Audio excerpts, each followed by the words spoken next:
I made such a sad dinner tonight. I was like really trying. I had all these great ingredients and I just totally bombed it. Like I had this homemade pasta that one of my coworkers gave me, who's like a legit bread person, so like knows how to make pasta. And I tried to make this. I have all this goat cheese left over from my sister's bachelorette.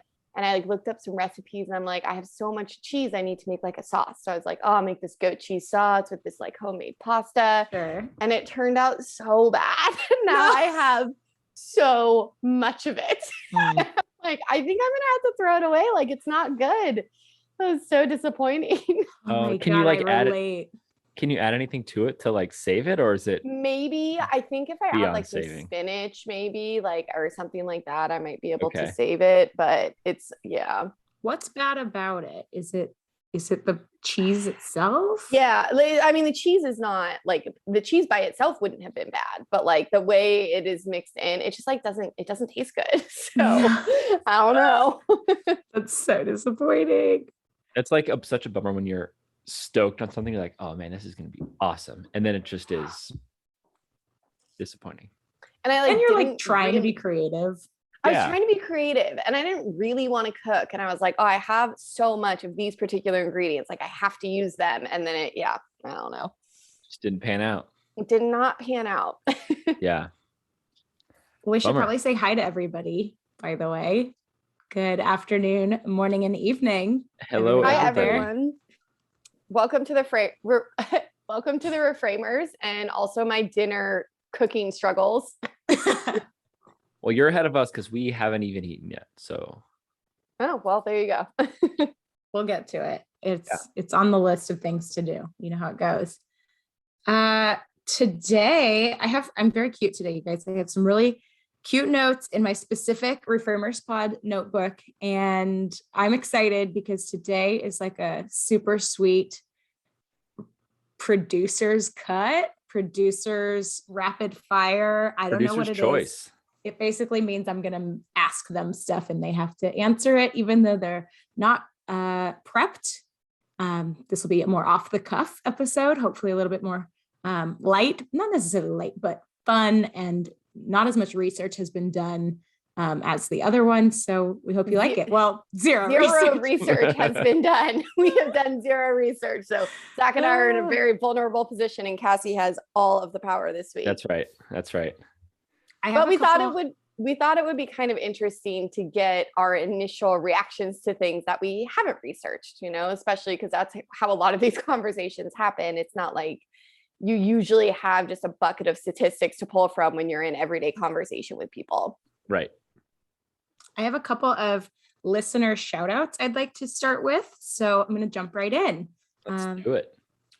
I have a listener shout out for Catherine. Catherine is a longtime listener and friend of Erin's. I am happy to report that Catherine is the inspiration for a lot of the topics we might be touching on tonight. Thanks, Catherine, for giving us some of your great ideas. We appreciate it. And I hope that other people feel encouraged to do so as well, because like Erin said, this is supposed to be stuff that just comes up in conversation sometimes and you're not necessarily prepared, but you probably have a feeling or a thought or an opinion on it. And we want to be able to talk about those things that you are thinking of in your life. That's shout out number one. Shout out number two is for Kassie Canino, Erin's sister, who just celebrated her bachelorette party this past weekend and won't be a Canino for much longer. So we want to give her a little bit of a shout out. And this one's especially fun for me. This is a shout out that I can only say knowing that this isn't posting the day we record it, because it's currently a secret. Congratulations to two of our listeners for getting engaged, Corrine and Cody. Yay! We're so excited. Oh, so exciting. That's so exciting. I talked to Corrine today. That's so great. Oh, wow. Corrine and Cody are both super sweet. They are listeners and friends, and we are very happy for them for their upcoming engagement. Well, by the time you hear it, their engagement. So those are our three shout outs. I think we're going to try to continue to do this. So if you listen and you hear something that you like or disagree with, or just have a thought, reach out and maybe we'll shout you out. I want to mention, if you're already watching this on YouTube, great. But we are recording more FaceTime on YouTube from here on out. So we want you guys to be able to come to us via any platform that's convenient to you. I know sometimes when I'm at my desk, I have YouTube videos just open on another tab while I'm working away. So we wanted to do that for you guys as well. And they're already all up there on YouTube. I want to mention that Zach has already put them all up over the last several months, but they don't have our faces. So now you get to look at us. We tried to look a little bit cute for you today, no judgment. So that's another way for you to come and listen to us. Perfect. Okay. I also have a couple of interesting or fun facts that I found, but I'm going to sprinkle those through maybe a little bit later, just from some people I follow online, and I'll share those with you later. All right, guys. So we talked a little bit about some of the quick topics that we're going to do rapid fire, and I have no structure for this. I want you to just kind of share some thoughts and opinions, and maybe I'll just do like a cut whenever I feel like tired of the conversation. But I'd love to hear your guys' thoughts on the budget government shutdown dealio that's been going on lately. Anyone can start. Okay, I'll jump in. I think that this is kind of my opinion on this is very much related to our separation of powers episode that we did, where I think it's just a lot of theater that Congress goes through this, like, dog and pony show every year of, oh my God, we're going to shut down the government, which like has drastic consequences to people that are employees of the federal government. And I think, so for one, I don't like that. But for two, I think it's like very much appropriate that the Congress needs to tell the people what they're planning on spending our money on every year. And that is like one of their, I mean, correct me if I'm wrong, but that's like one of their explicitly stated jobs. So they need to tell us that it should not be, this perpetual tragedy that happens every September through December and just shuts down Congress for like 3 or 4 months. That being said, I think we're spending a ton of money that just is a little unnecessary at times.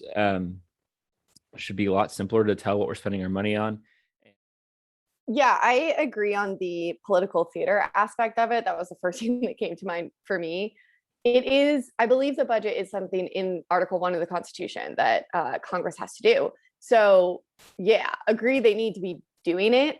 I don't like that it's just this political maneuvering of we're going to shut the government down. And the government has been shut down before based on like doing the budget. And there really are real consequences to that. I think this kind of stems from the dumb political rules that we have in Congress that are not part of the Constitution, which is primarily like the filibuster. And we talked about this obviously like multiple times, but we have made doing the budget harder than it actually has to be because of the political, I don't know, really the political theater of it. So the budget's going to get passed at some point. So it's just kind of like why I think the reason to, push the government's going to shut down is just to make the other party look bad. It's not about like what's actually good for the American people or what the budget should be. It's which party is going to look worse. And so, yeah, it needs to get done. I hate the way that this plays out every year, and it's dumb. It doesn't actually accomplish anything.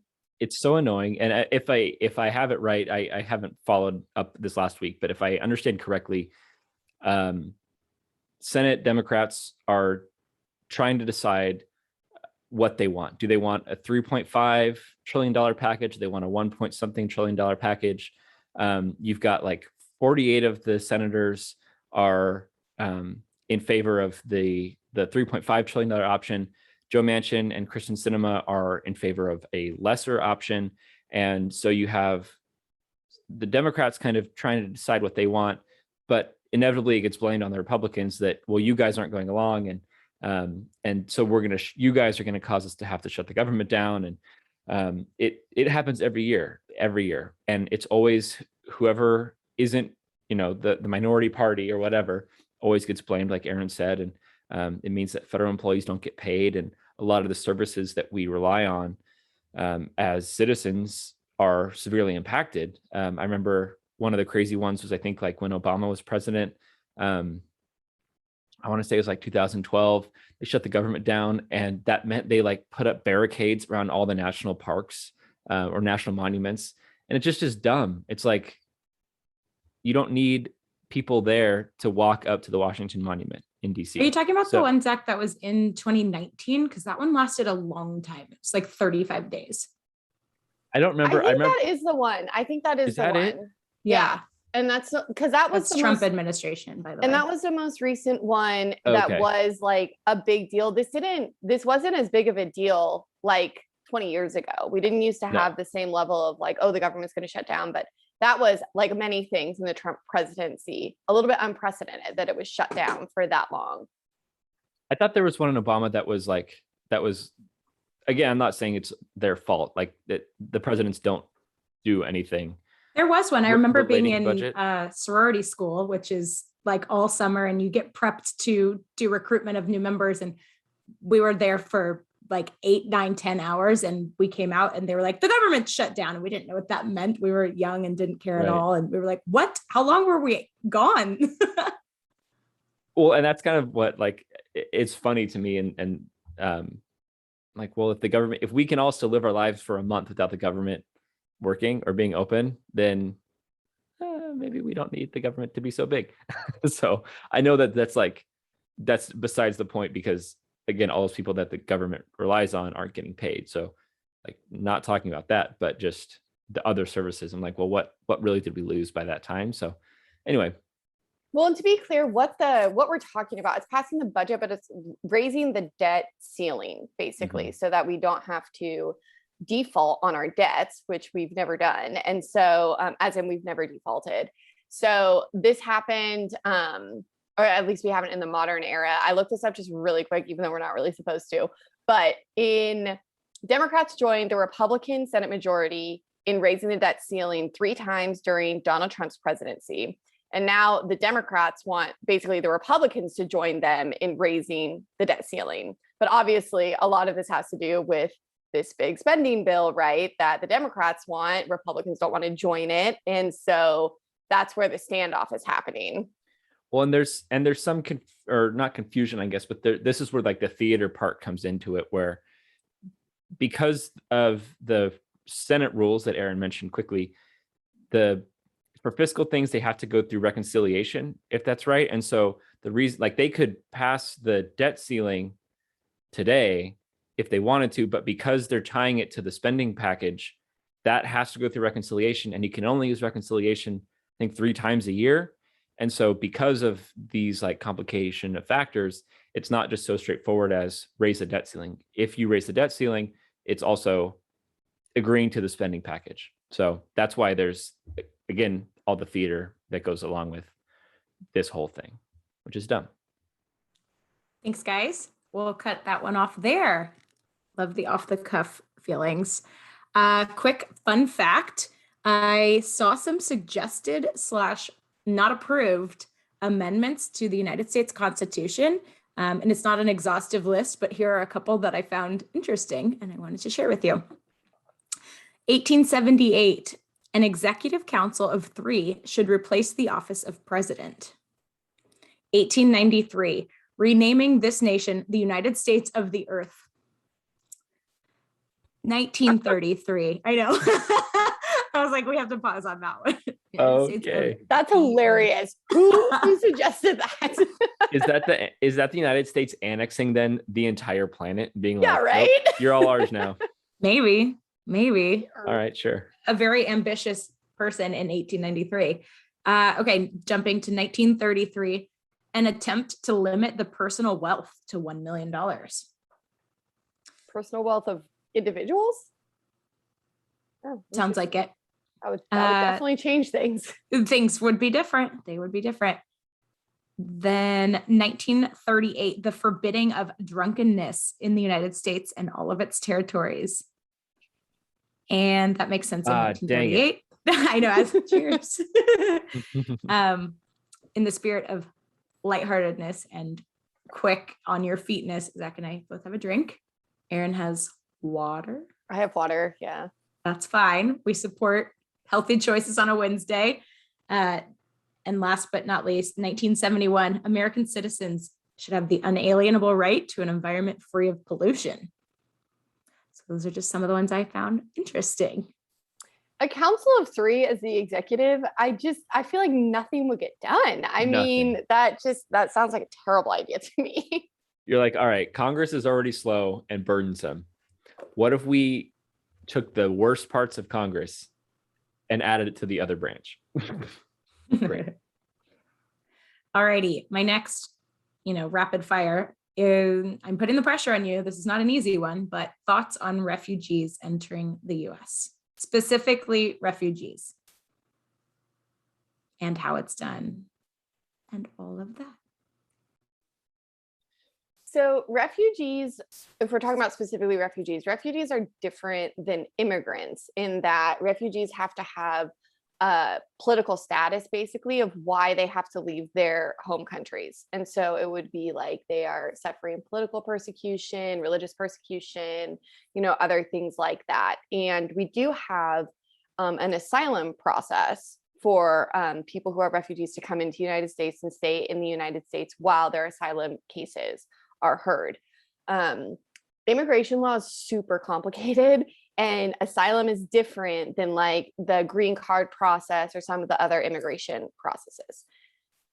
To be classified even as a refugee is a process in itself. And so one of the problems, I think, if I understand it correctly, is that people come in and then they have to wait for their classification as a refugee. In general, for me on the refugee status, I'm like all for them being able to come and stay in the United States until they have their asylum claims heard. I think what's difficult, and maybe I don't understand the process like as well as I should, is what happens while you are like waiting for your refugee status to be confirmed. So many of the problems, specifically in like South America, we have migration from many places, but from South and Central America, are because the US went in and basically messed around in these countries and sort of set the stage in some of them for their own civil wars. And so it's sort of us like reaping the benefit of our like messing around in these countries to put in, leaders who we thought were going to be loyal to us and that kind of thing, creating some of our own refugee problem. And so in general, I'm like way more on the side of we need to like let people be able to come and then go through the process, and we could probably fix the process a little bit so it's a little more efficient. But yeah, on the broad question, that's kind of where I land. Yeah, and thanks for the background on that, Erin, because I definitely don't know like a lot about the particulars in terms of the status, but I would say, I mean, if you're fleeing your country, like that's a pretty drastic measure, and it's probably because there's a good cause to do so. So I'm not even, I think this one, I think we're going to be aligned on, because I don't see a reason why we shouldn't allow for refugees to enter the country. I mean, unless there's something that's, I don't know, you're coming from a crazy country where like 80% of the country are terrorists or something, like maybe we exclude that nation from the refugee list. But I just think in general, if you're fleeing, you should be welcome here until your case is heard and you're decided. I think for immigration, like in general, I think the process should be improved dramatically. I just think it's so busted right now. But especially for refugees, I think it makes sense to allow people to come in. We should be able to keep tabs on them while they're waiting. Reporting, maybe this is how the process is, but maybe they have to report in, once a month, here's where I am, here's what I'm doing, something like that. And then once their case is heard, then it's decided. But that process should happen quickly. I don't think it makes sense if the process is taking years and years. Like that just feels needlessly like complicated and prolonging. So I think, yeah, refugees, fleeing something, yeah, come in, and we should make it as easy as possible for you to be here, considering your whole world has been like upended from where you were born. So thanks, guys. I have another, it's a fun fact. I might need to think of a new name for my segment, but I saw that an average of 5 new polls say that Biden's approval rating has sunk to 42.3%, with 51.2% of voters disapproving of the job he's doing. So again, this is an average of 5 polls, and we're in Biden's term. This is not, after the fact or anything. So some people were asking on the page I follow, have any presidents had a high approval rating? And of course, this won't be an apples to apples comparison because the data referenced earlier is an average and it's the current snapshot in time. But this chart I'm looking at here is a historical trend from Gallup, a reputable polling agency, and averages somebody's entire presidency. So I just thought I would share some of these. I'll just mention Biden's current approval rating is 42.3%. So here we go. Donald Trump, 41.1. Barack Obama, 47.9. George W. Bush, 49.4. Bill Clinton, 55.1. George H.W. Bush, 60.9. And then Ronald Reagan, 52.8. Jimmy Carter, 45.5. Gerald Ford, 47.2. Richard Nixon, 49.0. Lyndon Johnson, 55.1. John Kennedy, 70.1. He's the highest on our list. Dwight Eisenhower, 65.0. And then last on the list right here is Harry Truman at 45.4. So reactions are welcome, but our highest in order are John Kennedy at 70.1% approval. Then George H.W. Bush at 60. No, I'm sorry. George H.W. is 60.9 and he's in third. And Dwight Eisenhower is 65%.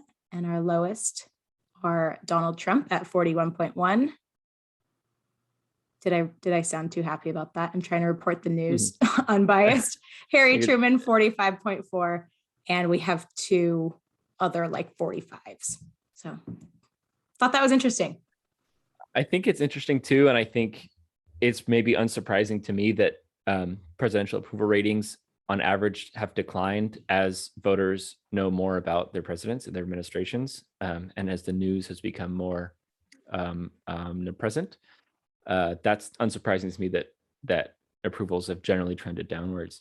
It would have been nice to have one more president. It would have been cool to have FDR counted in that list because he was the only 4-term president, got us out of the Great Depression, although arguable if his economic policies were the best, but led us through the Great Depression regardless, got us through the war. Like the only reason he didn't get us to the end of World War II is because he literally died in office. So, and I'm not surprised about Kennedy. I mean, Kennedy really, I think, was an anomaly in American politics. Besides being, I think, one of the only Catholics, if not the only Catholic elected president, just was so young and charismatic and really seemed to have the ability to speak across the aisle in terms of, what I would consider being a statesman. I think Kennedy was a really good president, especially trying to face down Russia during the Cold War. And then, of course, Eisenhower being at as high as he was in the 65 range makes sense. I mean, he was America's general in World War II. So I think you got a lot of benefit from the war era once, all the GIs grew up to be voting age. So pretty interesting. Super interesting. And it's funny to me how specifically George W. Bush was on the higher side. He was like 47 or 49 or something. And it makes sense when you see the presidency as an average. He did serve 2 terms. And over the course of the 2 terms, he had one of the highest approval ratings ever and one of the lowest approval ratings ever. So his approval rating after 9/11 skyrocketed. And it's interesting. It's a political theory actually called the rally around the flag syndrome, where when there's like an attack or some sort of emergency, there's sort of this swell of patriotism. And I think W. Bush's initial response was pretty good in terms of just like addressing the nation the day of and the way he spoke about it. But then it obviously went like way downhill. And by the time he left office, he was one of the least popular presidents in history. And then weirdly, his image has sort of like regain some of its honor post presidency. There's a super funny sketch. It's an SNL sketch. Will Ferrell, who does the great George W. Bush impression, did one around when Trump was president. And he basically is like, don't forget, I was a bad president. Like, it's super funny. Like, go watch it just because it's Will Ferrell being George W. Bush, and it's hilarious. But in terms of Biden, it will be really interesting to see where his approval rating goes. I mean, he got dinged hard, as I think he should have, for Afghanistan and just what happened there, and then not being able to pass this budget bill super quickly, which, like, you know, we forget Obamacare took almost a year to pass. There's legislation, really big piece of legislation, do take some time, but I think there's been a little bit of a lull where there are Democrats who are frustrated that he's not doing more, and then Republicans obviously don't like him just because it's Biden and a Democrat, and so I think there's a little dip here, and I'll be curious to see if that goes back up. And also Biden, for like the record, was not this like super inspiring, oh my God, we are so excited about you as like president. You know, he's kind of who shook out of the mix. He was not the person that I wanted. And so, you know, I kind of have to like make do, but he's just so like, I don't know, uninspiring. Like, that's kind of how I feel about Biden. Like, he gets the job done kind of, but he just is not like someone I really care about. Yeah, I think. Oh my God. Is that too harsh?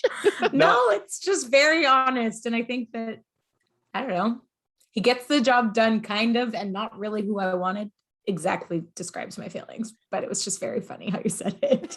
He was elected because he was not Donald Trump. His Right. whole thing was, look at me, I'm Joe Biden. I've been in the Senate for 47 years. I am not Donald Trump. I am basically half asleep most of the time and not Trump. And that's kind of been the case. Like, he's very uninspiring. I think the other thing is his COVID / like economic stuff has not been very friendly to him. I think that's contributed to his pretty low approval rating as well. Well, and to be fair, yeah. that certainly hit Trump too. Trump's Absolutely. response to COVID really tanked him. Yeah. And I think there was a lot that Trump could have done differently that would have helped, but I don't know that he could have, even if he did everything perfectly, could have avoided a lower approval rating just, you know, because of the situation. I think Trump had a certain floor, and that's, you know, because his base was going to support him no matter what. And so he could only go so low. I don't know that the same is true of Joe Biden, because I think you have some people that are, you know, it depends on how the presidency unfolds. But it would be curious to see, like, just in a, you know, hypothetical board game kind of way, if COVID never happened, you know, did Donald Trump win a re-election? Because, you know, for a critical part of the campaign, he was dealing with all this COVID stuff, and he was obviously unpopular throughout his presidency. But did that affect enough people, his handling of COVID, that they said, forget this, I'm going to vote Biden? I can see it. Yeah. I mean, he got really unpopular during COVID. And it's interesting because, you know, with the whole rally around the flag syndrome, it actually could have been an opportunity for him to get even more support, but just because of his responses, it went the other direction. And I feel like the timing too, like, not to give him a pass, but I feel like if it was in maybe his second year, you know, of the presidency, and then he had time to do whatever he did and make mistakes, and then by the time it's campaign season and it's re-election, COVID's gone, then he campaigns on, hey, I beat COVID, and then you get that bump. I don't know. No, I agree. I feel like it was all very clear that it was inconvenient timing for Donald Trump. He basically said it out of his mouth. Like, he didn't want to be worrying about any of that. So I agree. I think if it had happened earlier, absolutely, it wouldn't have been so top of mind for people who are voting. Mm-hmm.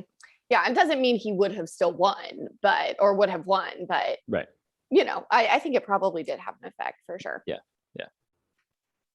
Good job, everybody. I have a fun one that came to me while we were sitting here, and you guys have both done this, but I don't think everyone that listens has done this or knows about it.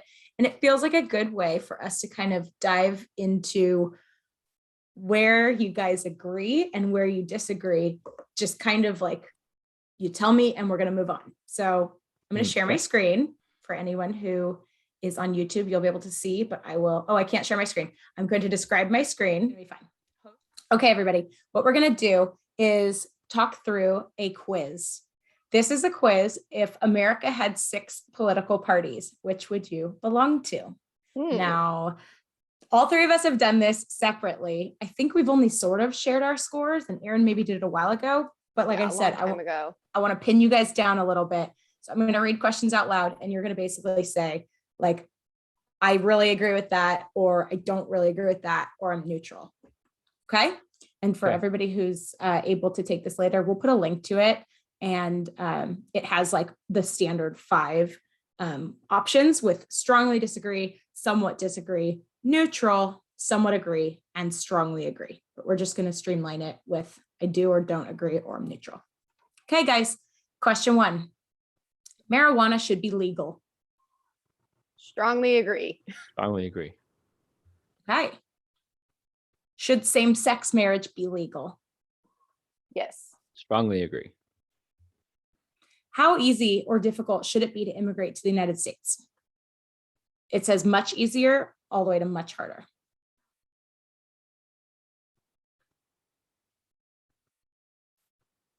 Easier. Somewhat easier. Yeah. Somewhat easier. Okay. Thank you. How do you feel about reducing government regulation of business? Strongly disagree. Strongly agree. Haha, interesting. Wait, I want to pin you down a little bit just for like 30 seconds. Reducing government regulation of business. Less government involvement in business. Yes. Government needs to regulate business so that it doesn't hurt people. I love it. Okay, I'm hitting neutral. Local so government. we can't, hang on, we can't do it. Let me do it on my side so that we can each get a response. Okay. Right, so that we can each have one. Okay, I have it. I'm following along. So just do it for Zach and I'll do mine over here. Okay, you've been the same so far, so it's been good. So Zach strongly disagrees. No, strongly agrees to reduce government regulation of business. That's right. No. Local governments should decrease the size of police forces and their scope of work. I somewhat agree. Disagree. Strongly disagree or somewhat disagree? Somewhat disagree. So you guys are not aligned on that, right? Nope. Yeah, right. 30 seconds of why? I think if you want to reduce crime, you have to have police. I don't think that means exclusively only police. I think you can augment with community resource people and things like that. But I think if you reduce the size of police forces, you end up with more crime. I think we're asking police to do too much and serve too many functions. And so you need to redistribute the resources. And if you're going to redistribute, that necessarily means that you are decreasing some of the police resources. Thank you. It is the responsibility of the federal government to see to it that everyone has healthcare coverage. Strongly agree. Disagree. Discuss. Oh, I think that healthcare should be like a universal human right. I very much think that we could have universalized healthcare in the United States and that it could work. I think for my perspective,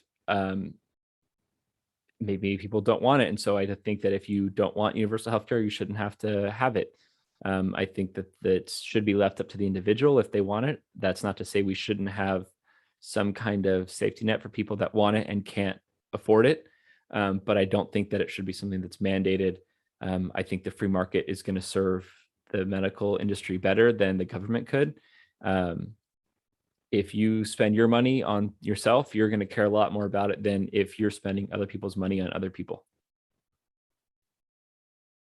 Yeah, I think it's about building a healthy society where people don't have to deal with big medical debt because they can't afford healthcare. And that's one of the big problems with our current system.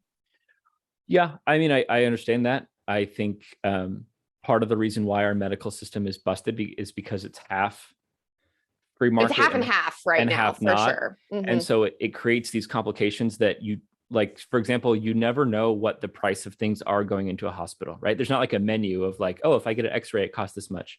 If I get a vasectomy, it's this much. If I go in for cancer treatment for chemo, it's this much, or whatever, right?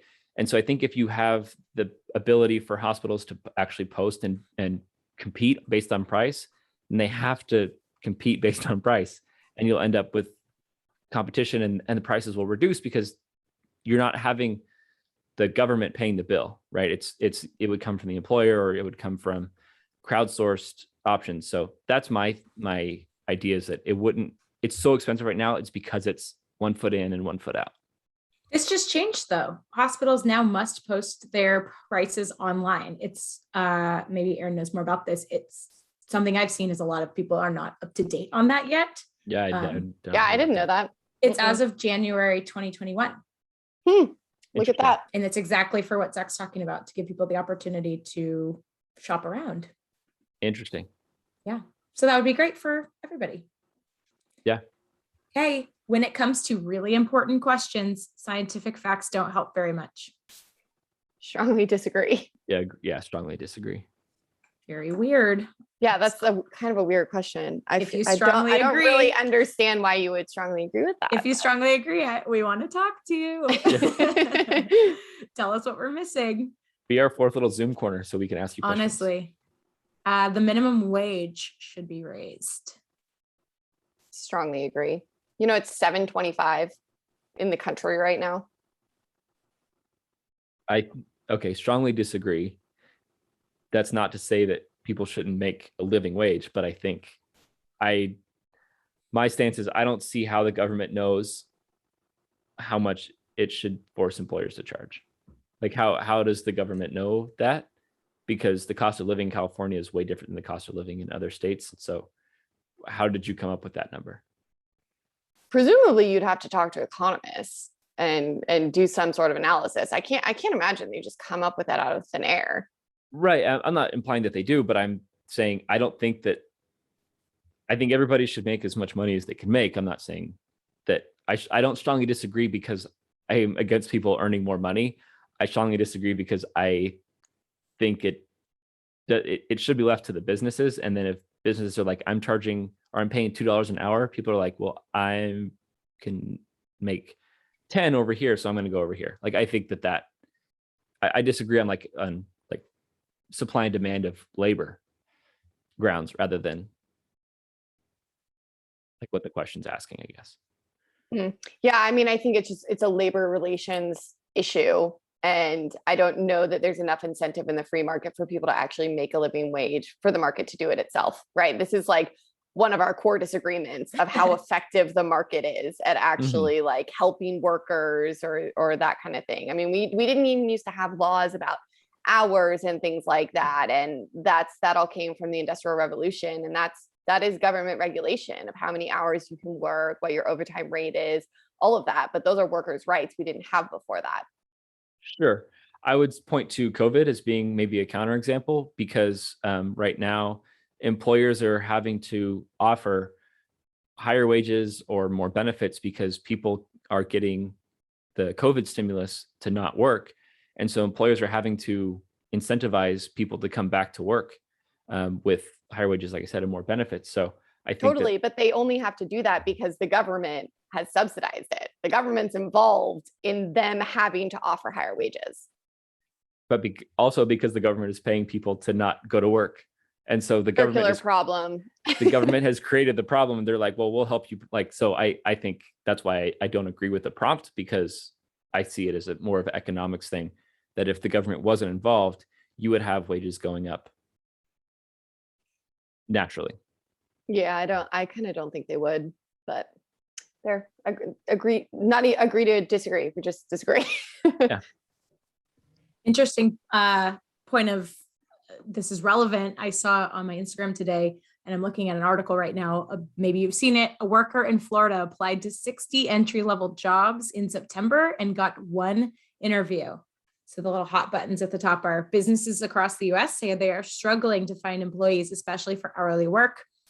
So this man decided to test their claims, submitting 2 applications a day in September, and he got one interview. And his summary of the experiment went viral. So you can definitely look it up and see for yourself. But I have found it interesting as well that so many people are talking about how they can't find labor. And there's another record number of ships hovering outside of the ports in Southern California. It just doesn't seem possible that these things can be happening simultaneously. So something to look into on your own time, maybe. Minimum wage should be raised. I would rather be a citizen of the United States than any other country. Strongly agree. Neutral. I think this is another area where like it actually impacts a lot of what you think about politics. Blasphemy. I know. Yeah, exactly. But really though, like okay, where else would you go? I mean, Italy was pretty great when I was there. I know more about Germany's system than I ever did before because my brother's been living there and I like the way it runs. I like universalized healthcare. It'd probably be some country in Europe that I would want to be a citizen of. Okay, that feels like I'm like taking mental notes about, I want way more than 30 seconds to 2 minutes on all of these, but I'm worried you're like mad about this, Zach. No, I'm not. For sure.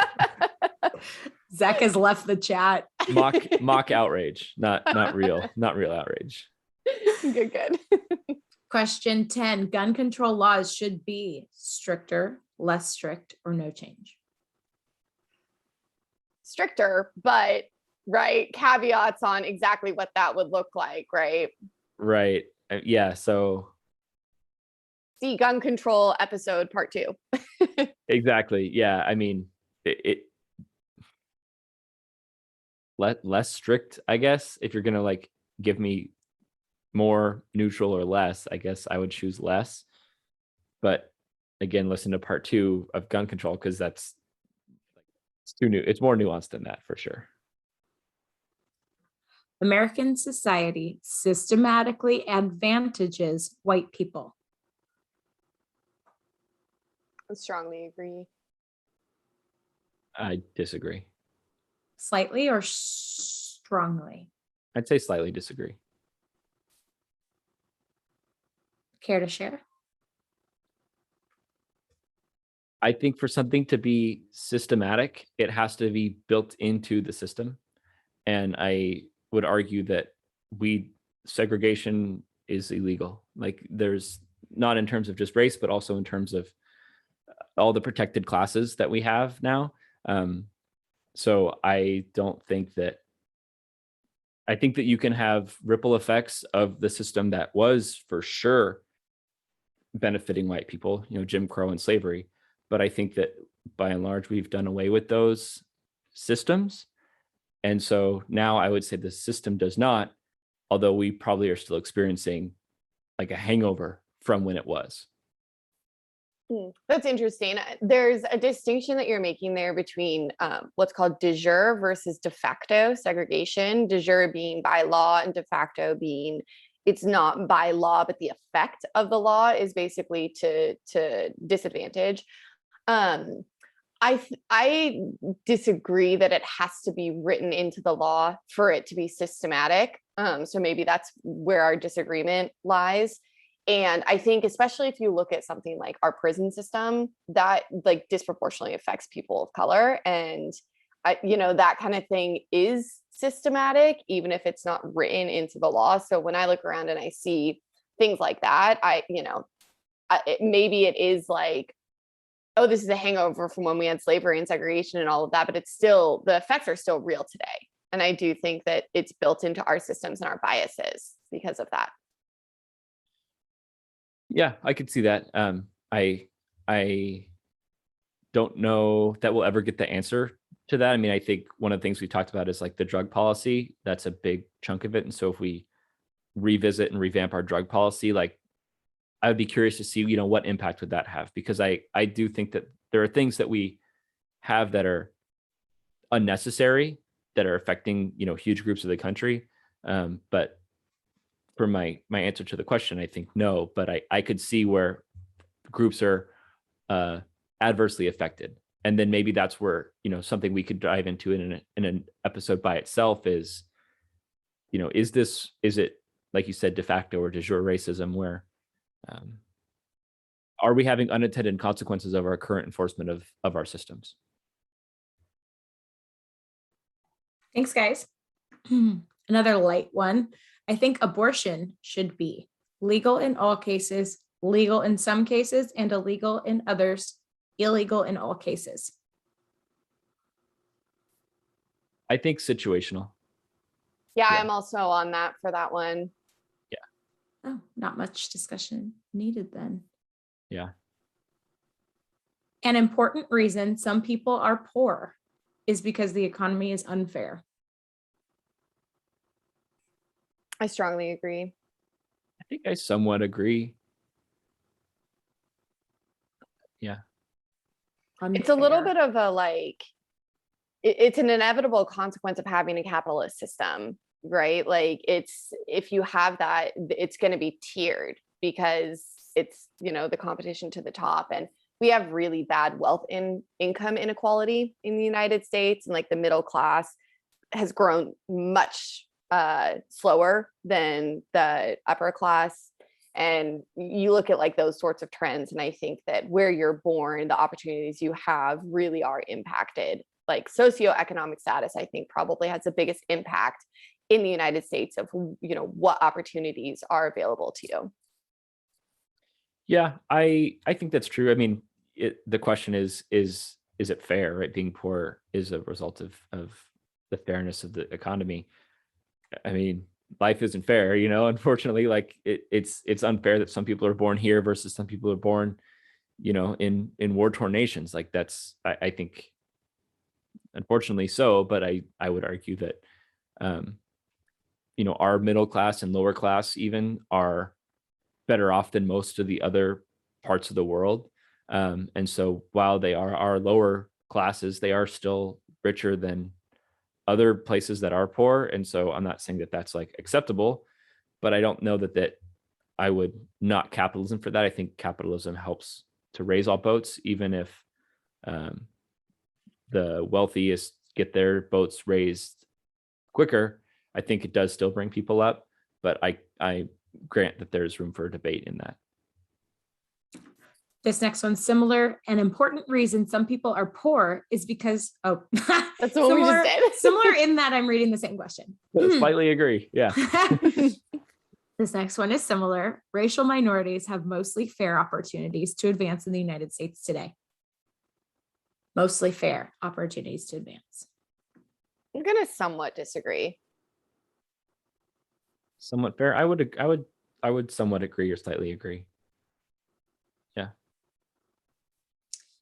Today, discrimination against white people has become as big a problem as discrimination against Black people and other minorities. I strongly disagree. No.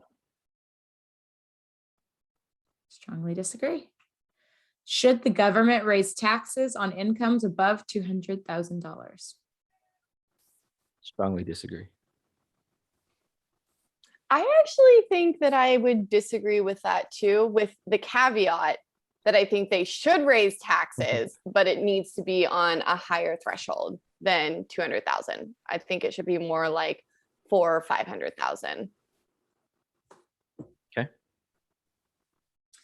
Do you favor or oppose providing a way for undocumented immigrants already in the United States to become citizens? Favor. I would favor. Yeah. Again, I think case by case, right? I wouldn't say like blanket, but I would say, yeah, there should be some route. If you've been here for 15 years, fine.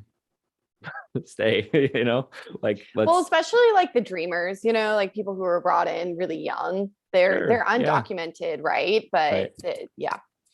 This kind of goes back to the whole refugee thing. Like this is where I think it should be easier. I think it should be faster, which is a part of easier. But yeah, I would agree. Wealthy people spur innovation. Agree. Somewhat or strongly? I would say strongly, honestly. Yeah. I'm going to somewhat, because it's a little bit like circumstantial. Some do and some don't, but it's hard to disagree with that when you have like Elon Musk and Bill Gates out there, right? Yeah. Even if they're not the ones that are innovating, but they're providing the opportunity for people and the money for people to do the innovation. So yeah, It may not be everybody is an innovator or an inventor, but it's like, because of their wealth, it allows them to have R&D, which inevitably helps give us computers and microphones and like more processing power than got us to the moon. In a phone. in a cell phone. Right. Yeah. Yeah. Okay, millennials. How important is the issue of climate change to you? It's very, somewhat, not very important, or unimportant? Very important. By the time this goes up, our climate change episode will be live. So it's a little bit of a joke, but I would say it's somewhat important to me. Yeah. Okay, last one on here. It's the responsibility of the government to reduce the income differences among people. I'm going to somewhat agree. I'm going to disagree. Strongly or somewhat? I think strongly. I strongly disagree with that. All right, we're done. So I would really encourage anyone who's even remotely interested to go to the New York Times and take this quiz, because it's so cool. And you can just look at your little dot on a graph among the other 6 political parties. These are not real political parties, and starting a new political party where you get all excited takes a lot of time and a lot of money, mostly. So this isn't a thing that's happening. The reframers are not announcing the creation of a new party today. This is just purely for fun. Don't join our political party just yet. So I don't want to get anybody overly excited, but it is really cool to see. So the graph has more socially conservative and then more economically conservative. And Zach, you are hold on, time out. If you're listening to this and not watching on the YouTube, the x-axis. Well, you can't see it anyway because we're not sharing the screen. I know, but I'm just telling people at home. Okay. If the X is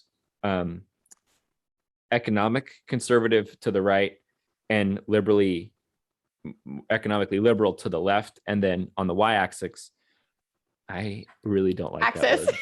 Axis. Thank you. I love it. Is more socially conservative is towards the top. So if you're in the top right corner, you are socially and economically conservative. If you're in the bottom left corner, you're socially and economically liberal. So those are the extremes.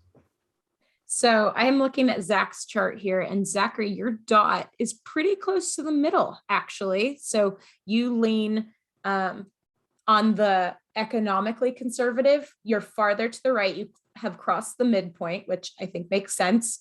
And going up and down, you are on the more socially liberal side of the line, but you are very close to the middle. So you're pretty well-rounded in your answers. Which party is he closest to? Oh, not really any. Quite honestly, he's pretty far from all parties, which may but it should stay on the top, right above the chart. Growth and opportunity.